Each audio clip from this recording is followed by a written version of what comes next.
mind being the timer for that? Okay. And because we're a democratic group and we have everything fair, the speaker gets 2 minutes to respond to each question. So with that, Gene, do you want to start with a question, or do you want me to pass you? Okay, let me just, my other hat I wear is the Veterans for Peace hat. And I just wanted to read, I was in the Marines a long time ago, and I wanted to read a quote from David Shoup, who was Commandant of the Marine Corps some time ago. He said, "I believe that if we had and would keep our dirty, bloody, dollar-crooked fingers out of the business of these nations so full of depressed, exploited people, they will arrive at a solution of their own that they design and want, that they fight and work for. And if unfortunately their revolution must be of the violent type because the haves refuse to share with the have-nots by any peaceful method, at least what they get will be their own, and not the American style, which they don't want, and above all, don't want crammed down their throats by Americans." So that's the Vets for Peace position. Did you say that? Pardon? When is that quote from? I don't have the date, but I'll give you the thing there. Okay. And I'll pass these around. That's good. I guess. Lizzie? I just wonder what you mean by it didn't work in the Middle East. It didn't work. You said, the U.S. gets involved in doing all this stuff in Latin America. What didn't work? I don't want to know what didn't work. Okay. Should I answer each question individually? Yeah, but do it as brief as possible. So Sure. And because sometimes we want to do a second round of questions. Right. Okay. I think that it kind of did work for the United States, because I think that the United States, the people who design U.S. foreign policy, know what they're doing. They have strategies. They discuss and they design different strategies, and they know what the options are. And there are basically three options with regard to the Middle East.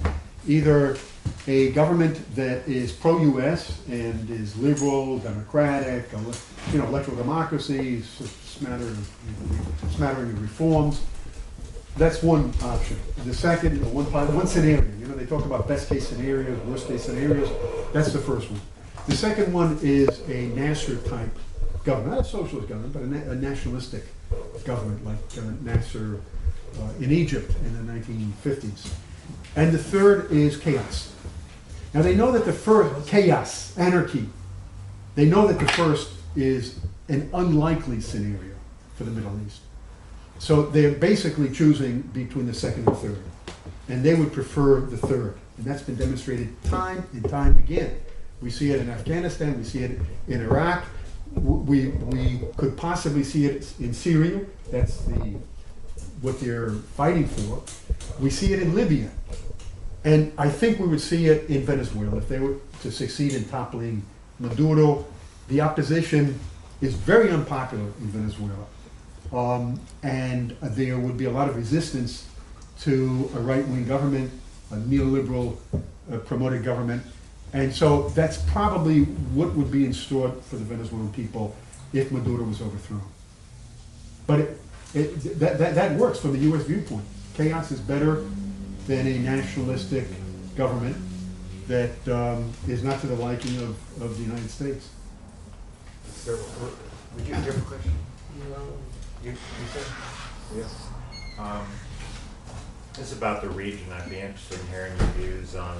It seems like the region is moving more to the right when changes in governments. And so is the Venezuelan administration being increasingly isolated, and is that working in the favor of its overthrow? Yeah, certainly. And when we compare Chavez and Maduro, these people who say, I'm a Chavista, but I'm not a Madurista, they don't take into consideration that Maduro has had really hefty challenges that Chavez never had. Chavez was president at a period of the rise of the so-called pink tide. And one of the things that characterized the pink tide was that you had these radical leftist governments, such as Morales and Correa, And the center leftist governments, or moderate governments, such as Lula, Kirchner, the Frente Amplio in Uruguay. And you know, traditionally here in the States we see it, the left and the liberals are not always, don't always have friendly relations. But in Latin America that was not the case. There was a sense of Latin American unity, and that was very favorable for Chavez. Plus the price of oil shot way up. In the case of Maduro, it's just the opposite. With regard to oil and with regard to the hostile environment in the region, in the world. Because, you know, I think the world has never been. You have to go back to Metternich after Napoleon to see a situation in which you have these, you know, right-wing governments coming to power throughout the world. And now, with elections taking place today in Brazil, and probably this right-wing Bolsonaro is going to win, it's going to be even worse. But one of the things I can say, that even though the region is heavily right-wing and center-rightist, when Rex Tillerson began his Latin American tour, saying that sometimes the military has to step in Latin America because the people just, you know, don't have their act together. And so sometimes that's necessary, a military solution. That signaled a new position on the part of the Trump administration, that they are openly supporting a coup in Venezuela. It's something very similar to Rockefeller in 1970 when he made his famous trip, his fact-finding trip, and then came back after he got stoned all over the place, and he said the same thing, that a military government may be necessary in Latin America. And that's exactly what happened in Latin America in the 70s, in the 60s and 70s. That's exactly what happened. Latin America was almost completely run by these guerrilla-type military dictatorships. And that's what, you know, the Trump administration, that idea is being floated by the Trump administration. So there's no question about it. There's a hostile environment, and it could get worse. Terry? Well, I just wanted to say, what you're talking about, this hostile environment in Brazil's election today. This is something you and I were talking about in the car yesterday. You now have Venezuela, you know, with a right-wing government to the west in Colombia, potentially to the south in Brazil today. And then the comments made by the Puerto Rican governor a week or so ago that Puerto Rico could potentially be used as an air base to the north of Venezuela. So you can see how the United States is starting to box in militarily Venezuela. Yeah, that's an important observation. And just to add to that, I believe that in addition to the possibility of a military invasion, which I don't see as very, very likely, but certainly cannot be discarded. And now with the election, I hope it doesn't happen, but today with, if this guy does get elected, Bolsonaro, that I believe that what the Trump administration has in mind is pressuring the Venezuelan military to overthrow Maduro through a coup d'etat.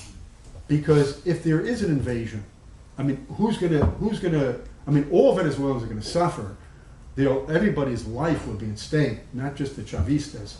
But in addition to that, I mean, the military will be facing this invading force. And it becomes more and more awesome, the situation, and Terry did a good job painting it. You know, Venezuela surrounded. Antonio Ledesma, one of the real radicals in the opposition, meeting with the governor of Puerto Rico and saying just that, what Terry says. He even mentioned Barcelona in the eastern part of Venezuela as a, you know, saying that it's close to Barcelona, giving the impression that, you know, of course, he couched it by talking about humanitarian aid, as if they're really talking about using Puerto Rico as a base to send medicine into Venezuela. I mean, nobody believes that. Obviously, he's talking in military terms. And that is meant in part, I mean, in part, they're serious, and that is a possibility. But I think that more immediately, the strategy is to intimidate the Venezuelan military into moving against Maduro. Okay, thank you. Let's go.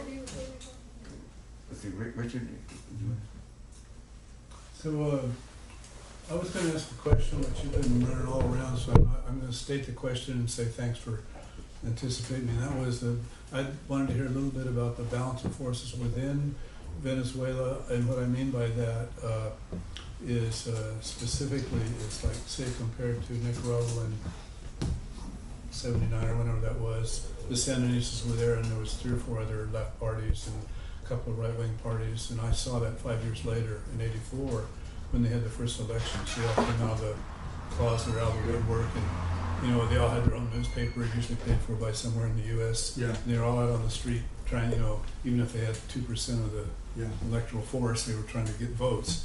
So one is internal, and the other one is external, which you did pretty. You went all around, but so the other question I had, I mean, you could say more, or Yeah. I'll take what you got, what you had. The other one was when you talk about the oil that was going for 100 in the world, 150 a gallon, and now I think I heard 40, but whatever it is now. Is that? Do you understand how that changes? Because I think that affected Russia also, who had a lot of oil and then lost a lot of the income from their oil. You know, after Soviet Union fell apart, they still had a lot of oil. So, and I'm thinking particularly about Venezuela, and if that is manipulatable in that sense. In other words, can that be a conscious thing on the part of the big oil and the U.S. government and the U.S. ruling class to force, to use that to pressure Venezuela? Or is that just on its own cycle, it just happened to hit them at the wrong Yeah. time?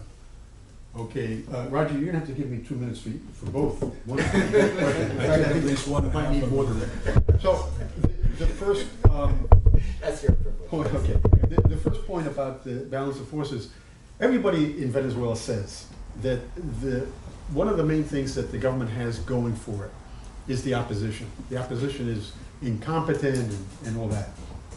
I don't believe in incompetence. I think all these guys know what they're doing. But the opposition is divided, and that has a lot to do with Maduro being able to maintain himself in power, because Maduro does not have majority support. And if the opposition had its act together, they could have voted Maduro out. Why don't they? They don't unite. You know, in these elections in May of this year, they didn't unite. Part of the opposition supported abstention, and the other part participated in the elections. Because I'm convinced that the radicals of the opposition, which dominate the opposition is for the most part radical. It's not the moderates. They don't want to reach power by electoral means. They want, and they've studied the past, they know what's happened in the past, and they know what's happening now. They know there's a situation in which the people are much more mobilized, much more demanding than before.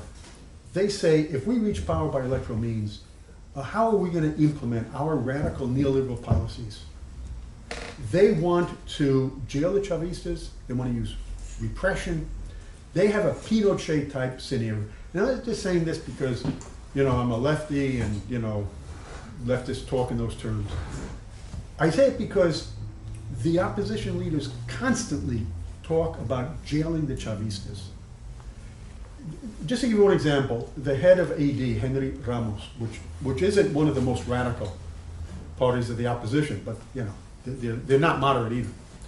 He said, I hope that Maduro lives long, because he's got to go to jail. He's got to spend a lot of time in jail.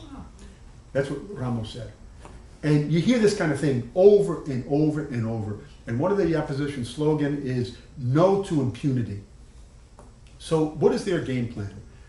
To take power and to jail the Chavistas. And you know, by the way, the Chavistas, one of the reasons why the Chavistas are as firm as they are, because a lot of them are disillusioned also. I mean, the economic situation is very difficult for everybody. But one of the things that maintains their level of support is that they know full well that repression, if the opposition returns to power, that they will be repressive. So that They're opposed to dialogue, the radicals, and they don't want to, their strategy is to reach power by non-electoral means, because if they win the elections for president, that's not gonna allow them. They're not gonna control the Supreme Court, they're not gonna control the rest of the state. Whereas another part of the opposition favors dialogue and favors electoral participation. So, you asked, your first question is correlation of forces. You've got to consider that the opposition is divided. And you've got to consider the fact that even though a lot of people have left the Chavista camp, nearly all of them have not gone over to the opposition camp. Some of them are just not voting. So that the opposition is very discredited, more so than ever before. They don't have a program. They have a program, it's neoliberal, but they don't broadcast the program.